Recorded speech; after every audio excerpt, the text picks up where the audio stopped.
Hey guys, 1258 here. We're going to get into some frequently asked questions from the channel as well as live questions from members. If you're interested in becoming a member, you can follow me on the community page of the YouTube channel. We have various levels which have increased access to either me or to content I'm creating. Additionally, you at silver or higher, you can request to become an intern for the Time and Attention Guild. And so if that's interesting to you guys, check it out. And otherwise, just hope you enjoy the video. Like and subscribe. Thanks, guys.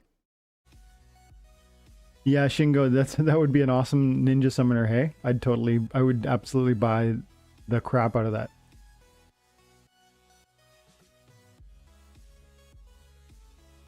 All camo, so ninja.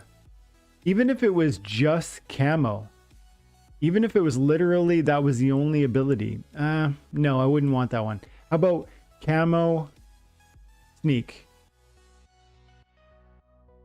That could be cool. Like take down the would that be overpowered? I still feel like that would be, I mean, it wouldn't be overpowered, but then again, it certainly could be, especially at a high mana matches. Think of the times where you have 99 mana and you have maybe 6 great melee monsters. You have 6, like there are times where you have a lot of melee monsters, but you can't use melee from the 3rd or 4th or 5th position. Not unless they have sneak or opportunity, or if the rule set is unique, but your monster, your summoner would allow you to use them every time. But then again, it's sneak, which is more defensible. Like it's easier to form a defense against a sneak attack than it is to form a defense against an opportunity attacker. And so I can imagine ways to counter it. So maybe it would be possible. Hey 12 or hey Shingo. Camo phase, that would be awesome. Super elusive. Just in the darkness, dodging everything. Even just a phase summoner would be a really, really interesting counter. I would say phase as a summon ability would be more exciting than like a magic nerf. You know what I mean? Because like, why would you make a phase summoner? Because you felt magic was too powerful. Well, you could also just do a Bortus type thing, which nerfs the magic. But I don't really believe that would be as effective. I think clearly Alric Stormcloak is better than Bortus.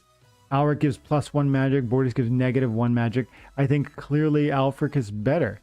So it seems like taking one away isn't as good as giving one. And I think we know why. It's like the trying to, if you go ahead and use Bortus to take away my magic and I don't even use magic, then your whole approach didn't end up really helping you.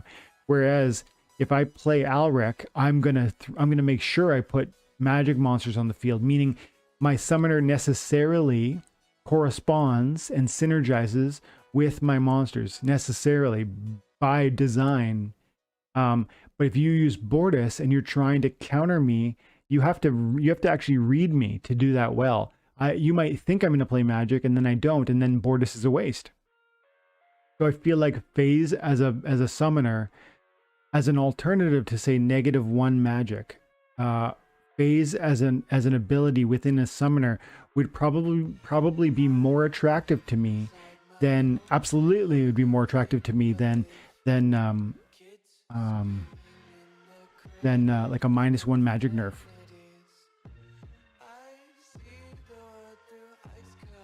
You know what, Shingo, if it was cheap, good. Yeah, exactly. You said, Shingo just said, because I'm talking about Bortus and how he's not as good as Alric, and he says, boy, I just bought it at level 5 Bortus, and he says that it was cheap. That was cheap. And I say, good, absolutely. Like I've said 100 times before, you guys probably know this, but not everybody, will know this. My opinion when you're buying a summoner is that, first of all, you need the highest level summoner you can afford. And second of all, I don't care which summoner you get.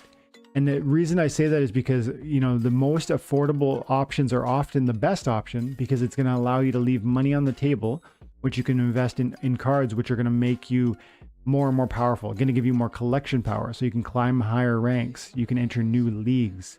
That's going to unlock new daily rewards and season rewards. And not to mention, if you buy cheaper summoners and cheaper monsters, that's going to put more collection power, which is more airdrop points from the SPS airdrop. So it seems like it's win-win-win-win-win.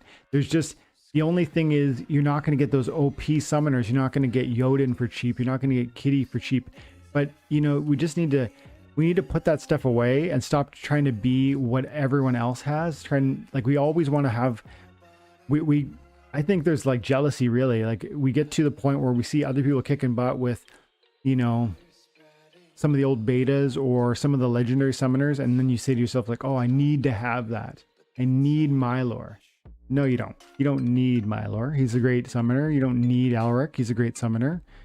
Lorna Shine is one that I really love these days, but you don't need any of these. If you have a level 8, if you have a level 8 Varicelatia, it's going to not cost you, you know, right there, $350 for a level 8.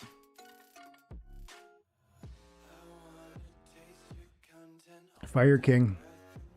Fire King is one of the bot champions in the game. Famously, Fire King is like, he's selling both of these here.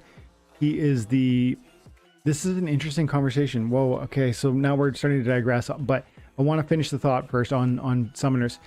So I say get the cheapest summoner you can, because it's going to allow you to put more money into other things, and that's going to allow a broader range of options when you're in battle, and that's going to allow you to surprise your enemy and win more often. Not to mention, like I said, climb higher, earn more dailies, earn more DC, earn more season rewards, and earn more SPS airdrops because you have more cards in your collection. So cheaper is, in my opinion, always better. In fact, I have always sold my most expensive summoners, at least coming up in this game. I always sold my most expensive summoners. I sold Alaric, and I sold Lyanna, and I sold Zintar, and I sold Malric. I had all of them. I sold them all at like a gold level, and I ended up buying a diamond, a platinum level of all of the untamed summoners. And so I sold some older cards that were really desirable, that were meta, for value to reinvest into off meta newer monsters that were quite saturated on the marketplace, or that were quite disregarded because they aren't meta. And I made them work for me. And you know, that's why, as part of the reason why I've been able to play at champion for so long, because I reinvested value into, so, you know, I don't blame you for getting Portis. He's totally fine. Let's see, where's his value at? Portis, where are you at? See, look, he's the second cheapest blue summoner. He's not really, because I guess it's like that because, yeah, because you can get a max copy, which is tempting. 475. Nah, see, look at 475 versus 350. In this context, I would take Varicelatia for 100 and what? 475 for Bortus and 350 for Varicelatia. So it's $125 more. That's roughly 33% more, 30% more. What could you do with that? What could you do with $125? I can tell you it's a lot. And I want to spend a couple minutes on that because this is a great little surprise topic. You know, come over to compare and look at low price and go to cost power to cost, or collection power to cost ratio. And you can see that cards are still around 130 collection power per dollar. Now, these aren't all water. And I just was advocating that you buy one of those water summoners. But let's click on water and see what we get. 100 collection power. So these are all water summoners, all water monsters. I think you could probably say 60 collection power and above. So we said you'd have $125 times 60. You're talking another 7,500 power if you bought the Varicelatia in this context. The max level Varicelatia for 350 instead of Bortus. You could go and spend, you would still have a max level summoner who plays water, and you would be able to add an additional 7,000 to maybe even 10,000 collection power, depending on which of these monsters you really wanted. To me, that makes a lot of sense. And so that's always the way I advocate, especially from new players out there trying to build a winning deck. Stay away from the meta, because you don't need meta to win. You just need options to win.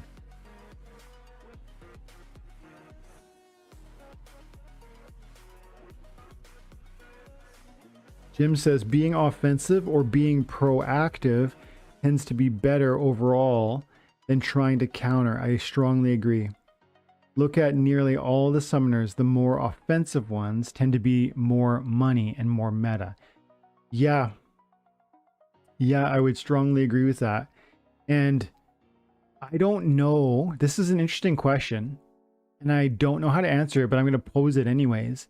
I wonder, as we begin to see the esports element of this game really flourish, and I think we will, we get some of the best gamers in the world coming with their amazing, like, I play a lot of first-person shooters, and when I play them, I get owned. You know, I get one kill, I die. I get one kill, I die. If I'm lucky, I go 1 for 1. But then I play with kids that are like 12, and they get 20 kills and they die once. And so there's something about, especially like young kids who really adopt a game or a technology early on. I think we'll get people like that coming to Splinterlands as we become more mainstream. And how will they reinvent the game? And I think to myself that is the statement you just said is true, Jim. Being offensive or proactive tends to be better, and you can. Better in the sense that it's more desirable, it's more meta, but is that because intrinsically that is factual or just like a true statement, or is it that we as a populace, like there's 400,000 people that play it, maybe there's 300,000 actual players, I don't know, are we not like the kind of the creme de la creme of online esports gamers who are rethinking metas? Maybe there'll be some new blood that'll come in and just turn the game on its head. I've seen that happen in other games, and that would be really cool to watch happen.